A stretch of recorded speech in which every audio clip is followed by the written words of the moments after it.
애국기업 좋은 상품 소개해드립니다. 페인팅 공구를 오로라 AI 롤러인데요. 30% 이상 공사비를 줄일 수 있다고 합니다. 고생 끝입니다. 즐겁고 행복하게 페인팅을 롤러로 집에서 할 수 있는데 인공지능이 탑재되어 있어서 쉽고 빠르게 정밀하게 경제적으로 칠할 수 있답니다. 전화하세요.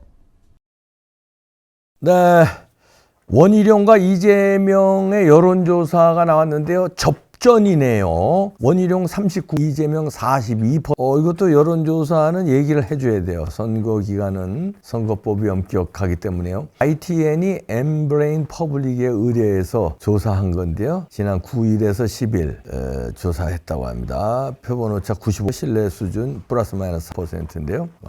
여기서 이렇게 좁혀졌나? 그러면 3% 차이라는 거는 오차범위 내라는 거죠. 플러스 마이너스 4.4%라니까. 이제 추세가 중요한데 추세가 처음에는 많이 벌어졌다가 지금 막 따라 접점으로 된 거면 앞으로는 골든 크로스를 눈앞에 두고 있다. 이렇게도 또 해석할 수 있겠네요. 인천 계양을 거주 만 18세 이상 조사한 거니까 그렇다면은 팽팽하다 지금은 그렇게 볼 수 있고요. 또 다른 데도 나왔는데요. 경기 성남 분당갑 여기서는 안철수가 45%, 민주당 이광재가 36%. 여기 꽤 차이가 벌어지네요. 9%포인트 차로 벌어졌고요. 그 다음에 성동갑에서는 전현희 35, 국민의힘 윤희숙은 31. 여기서도 오차범위 내 접전이고요. 이것도 추세가 좁혀지고 있는 거네요. 그렇다면 추세로 봐서는 윤희숙의 선전을 또 예상할 수 있겠습니다. 그 다음에 이제 도지사 출신 맞대결이 있죠. 김두관과 김태호. 김두관이 41%, 34%. 여긴 좀 차이가 나네. 적극 투표층에서는 더 벌어지네요. 김두관 48, 김태호 39%로요. 자, 일단 이 안철수는 안정권에 들어갔다 이런 해석이 가능하고 윤희숙은 전현희를 따라잡을 수 있을 가능성이 좀 커졌다 이런 분석이 가능하고요.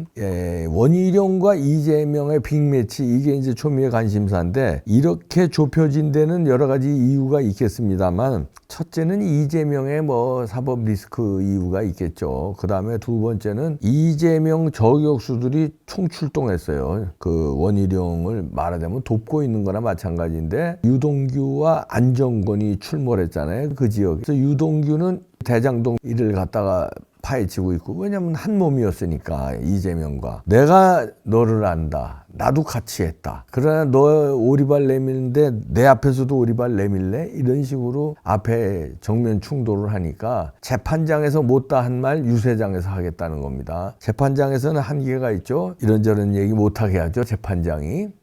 검사들 막 윽박 지르고 이러니까. 근데 유세장은 마이크장 후보 입장에서는 막 쏟아낼 수 있습니다. 이게 일조했고요. 그 다음에 인천 계양을은 3분의 1이 넘는 사람들이 호남 출신이에요. 근데 이 전라도 사투리로 안정권이 아주 맛깔스러운 전라도 사투리로 욕을 살짝 재밌게 섞어가면서 하니까 전라도 사람들이 마음이 움직인다는 거 아닙니까? 그러니까 전라도 사람이 전라도 사투리 하는 거는 일단 친근감이 있잖아요. 그런데 전라도인데 전라도 사람이 바뀌어야 한다 이런 식으로 나오니까 이게 먹히죠. 그런데 그냥 내가 전라도인데 전라도 사람이 바뀌어야 된다. 단지 그것만 얘기하는 게 아니라 이재명한테 여러분들이 전라도가 속고 있다. 이런 얘기를 하니까 이게 팍팍 맥히는 거예요. 여기서 원희룡은 운이 좋은 사나이다. 안정권과 유동규도 도와주고 있으니까. 그러다가 여기도 이제 한동훈 비대위원장도 공을 많이 들이죠. 앞으로도 몇 번 더 찾아갈 것 같은데 이래서 힘을 실어주고 왜냐면 여기서 이재명을 꺾어야 완전히 이제 진짜 승리가 되는 거거든요. 예를 들어서 여러 가지 가정할 수 있는데 이재명이 이기고 개항을 해서 민주당도 이기는 최악의 경우가 있겠죠. 한동훈 위원장으로 보면. 두 번째는 민주당은 졌는데 다시 말해서 국힘당이 과반 이상 압승을 하는데 민주당은 쪼그라들었어요. 근데 이재명과 친명은 살았어. 이게 이제 그런 경우가 있을 거고. 그 다음에 이재명은 죽고 민주당도 죽고 이게 이제 최상이죠. 민주당이 쪼그라들고 이재명이 인천 계양을 해서 원희룡한테 이러면 이제 정상적인 국회가 되는 거죠. 그러면 친명들 와각돼 봐야 이재명이 감옥 가잖아요. 그럼 친명들 또 와각 소리도 줄어듭니다. 힘 빠져요.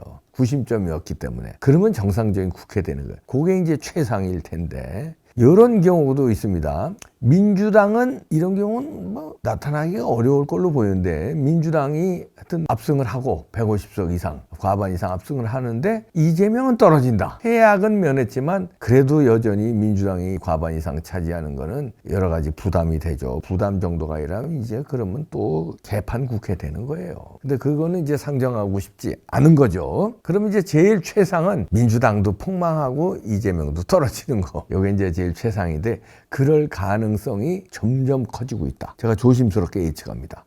여기 원희룡이 처음부터 이재명 너 나와, 난 인천 계엄을 가겠다, 이 선전포고하고 들어간 거, 이건 누가 코치했는지 모르지만, 누가 코치를 했는지 아니면은 원희룡 장관이 뭐 공부 잘하기로 유명하고 천재 아닙니까? 아마 고민 끝에 기발한 수를 낸 것 같은데, 근데 이건 신의 한 수였습니다. 잡을 수 있을 것 같아요. 이제 처음에 예상은 거제 잡지 못해도 꽃놀이패다. 왜냐하면 저도 의미 있는 도전이니까 그 원희룡의 가치가 올라가는 거예요. 과거에 노무현이 안 되는 거 뻔히 알면서도 말하자면 우파의 텃밭에 가서 떨어졌잖아요. 그래서 바보 노무현 이렇게 됐는데, 그거를 이제 말하자면 벤치마킹을 좀 한 거죠. 그래서 개항을 해서 그 좌파의 텃밭, 그리고 상대는 또 이재명이야.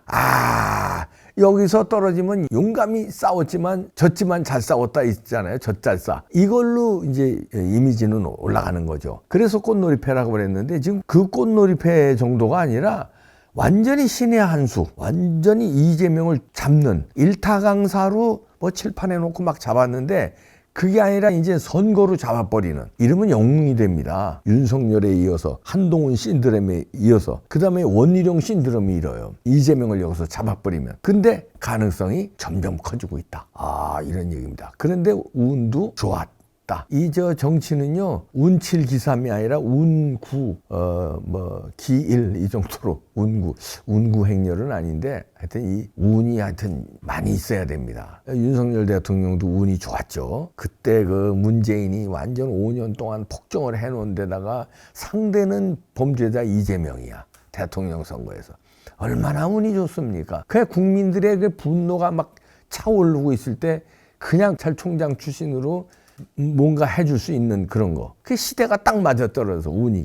한동훈 장관 시절도 운이 좋은 거 아닙니까? 이재명 같은 범죄자가 어떻게 야당 대표를 하고 사법질서를 문란 일으키니까 사법질서를 바로 세울래는 또 한동훈 부각되니까 운이 좋은 거죠. 근데 원희룡 장관도 장관 시절에 이런 결단을 하고 이것도 운이 좋은 거다. 아다리가 맞아떨어진 거다. 재밌어지네요. 자, 또 하나 이제 관전 포인트가 윤희숙 전현희를 잡을 거, 이거 발음 잘해야 되는데, 전현희를 잡을 건가 조심스럽게 예측이 되네요. 잡을 것 같으네요.